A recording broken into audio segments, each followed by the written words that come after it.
اب آئیے درود کے بارے میں چونکہ میں نے بات کی، مختصر سا درود کا فضائل رکھ دیتا ہوں، اور جمعہ کے دن درود کے بڑے فضائل یاد رکھیں، خاص ہے۔ اللہ کے رسول نے خود فرمایا کہ جمعہ کے دن مجھ پہ درود بھیجا کرو، تو جمعہ کے دن تو خاص کریں، عام دنوں میں بھی کریں، لیکن درود کی ایک فضیلت آتی ہے، یاد رکھیں وہ کیا ہے، بڑی فضیلت ہے۔ ابی بن کعب رضی اللہ عنہ یہ فرماتے ہیں اور کہتے ہیں، میں نے نبی کریم صلی اللہ علیہ وسلم کا سوال کیا، یا رسول اللہ صلی اللہ علیہ وسلم میں آپ پر بہت زیادہ درود پڑھنا چاہتا ہوں، تو اپنی دعاؤں کا کتنا حصہ دعا کا رکھوں اور کتنا حصہ درود کا رکھوں؟ مطلب میں آپ پر درود بھیجنا چاہتا ہوں، تو میں جب دعا کرتا ہوں اللہ تعالیٰ سے، اپنی حاجت طلب کرتا ہوں، تو کتنا پارٹ اپنی دعا کروں اور کتنا پارٹ آپ پر درود بھیجوں؟ کیا آپ مشورہ دیں گے؟ تو نبی اکرم صلی اللہ علیہ وسلم جتنا تو چاہے کر لے، لیکن اگر زیادہ کرے تو بہتر ہے۔ مطلب جتنا تو چاہے، اس میں کوئی میں ریسٹرکشن نہیں لاتا ہوں، لیکن اگر زیادہ کرے تو بہتر ہے۔ تو اب ابی بن کعب رضی اللہ عنہ اگلا سوال کرتے ہیں، پوچھتے ہیں، میں نے عرض کیا کہ اللہ کے رسول کیا 1/4 درود بھیجوں اور باقی اپنی دعا کروں؟ مطلب 1/4، مطلب اگر کوئی چیز کے 4 حصے ہیں تو ایک حصہ میں آپ پہ درود بھیجوں، 3 حصے اپنی دعا کروں۔ مطلب اگر 4 دعائیں آپ کو کرنا ہے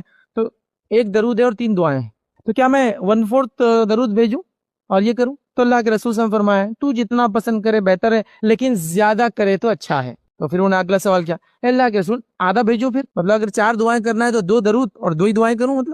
مطلب 2 اس میں اپنی دعا اور 2 آپ پہ درود۔ تو اللہ کے رسول صلی اللہ علیہ وسلم فرمایا، تو جو بہتر سمجھے، جو پسند کرے اتنا بھیج، لیکن زیادہ بھیجے تو بہتر ہے۔ پھر وہ اگلا سوال کرتے ہیں اللہ کے رسول صلی اللہ علیہ وسلم کہ 2/3 کر دوں، 2/3 اپنی دعا کا درود اور 1/3 اپنی دعا، مطلب اگر ایک چیز ہے اس کے 3 حصے کر دیا جائے تو 2 حصے درود اور 1 حصہ کیا میں اپنی دعا کروں؟ تو نبی اکرم صلی اللہ علیہ وسلم فرمایا، تو جو پسند کرے وہ بہتر ہے، لیکن اگر زیادہ کرے تو اچھا ہے،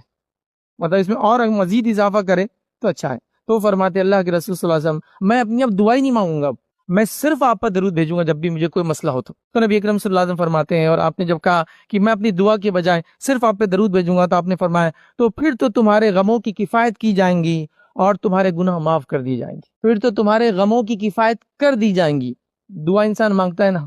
پریشانی کے لیے مانگتا ہے، حاجت کے لیے مانگتا ہے، تو غم ہے، تو تمہاری غموں کی کفایت کی جائیں گی اور تمہاری مغفرت کی جائیں گی، 2 بینیفٹ مل جائیں گے درود کے، مطلب گناہ معاف کر دی جائیں گے اور سارے مسائل حل ہو جائیں گے، مطلب جو دعا مانگنا تھی درود بھیج دو، ہو گیا۔ اسی لیے آپ دیکھیں گے